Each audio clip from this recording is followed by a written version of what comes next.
Hi, it's Yvonne here. I'd like to show you a couple of tips today. Have you ever thought about doing some file folders, but you just didn't have the right measurements or whatever, and you were wondering how to make it? For a different reason. You may want to make a little journal of sorts like this, or a picture album, and you want to make these are all made with file folders, and it's a little journal made out of file folders, and they're simple to make, and I'm going to show you how. What you'll need is a piece of cardstock, whatever size that you would like. This can be a 8.5 by 11 or a 3 by 5 or whichever you would like. And I have, for conveniences, I have another one right here. What I did is I had a piece of cardstock. I cut it in two to show you. What you will need is your envelope. You do not need the 3-in-1, 3-2-1, or 1-2-3 punch board, just a plain old punch board. What you do is, at this point, you just bring up your cardstock at number 3, and you punch. Then you bring your corner here, or you could start at that corner for that matter, and you add it right in the center. As you can tell right here, you have either a bow guide, if you have one like myself, or if you have just the envelope punch, not the box maker, you have in between the two notches right there, you have a little V here. It's hard to tell, but it's there. It's not hard to tell. It's hard to tell on camera for you guys.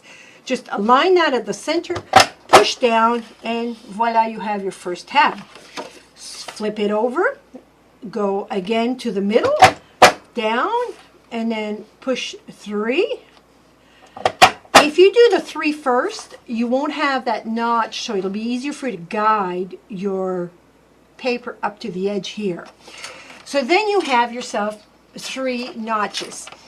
Now, let's say you just want the one, may it be here, here, or here. All you need to do is take your cutting board out, whichever one you have. I have a Fisker, just because that's what I like. Probably that was on sale at the time I bought it too, who knows. Probably had a coupon from Michael's. And align your 2 notches right here and right here, right at the blade's edge. Like so.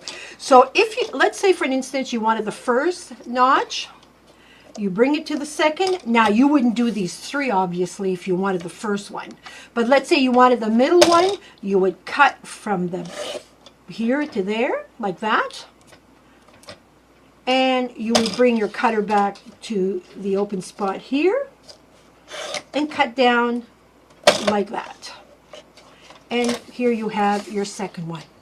Now, having said that, have you ever cut on your cutter and you end up, your blade is not sharp, so you end up having all these little, so you can tell right here, all those little feathery pieces that are pulling out because your blade is not ready, it's not sharp, and you end up cutting the fibers instead of, it kind of rips the fibers versus cutting them. Take a file, not a rough one, but this is just dollar store files, yes, finger files, or nail files I should say. Just take your pieces here and just rub them oh so gently to take those pieces off. And it works like a charm, guys. It really does. Just push it down, just rub it in like that. It won't rip the paper if you do it gently, and you have yourself a nice smooth pieces. It's especially nice when you come to do corners, and let's say you're not pleased with the way the corner looks, it can just do your corners so nice if you have to file down the corner. Mine is getting pretty much up there as far as worn down, but I have a few more not clean ones, new ones, that I just need to use up. It's just, this is something that I use all the time, and it ends up making a beautiful, nice, clean edge like this. on the sides. I use this all the time. So 2 tips.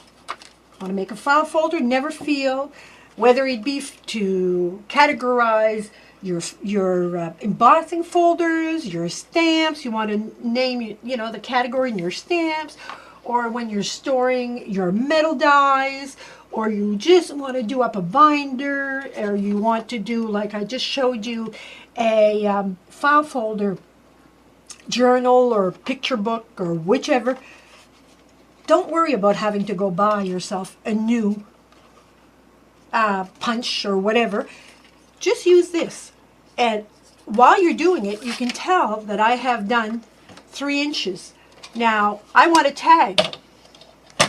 All I need to do is align this with the 3. This is going to cut it right in the center, and there you have yourself a tag. Now, well, there's no holes in it. That's not a big deal. You can either make yourself a hole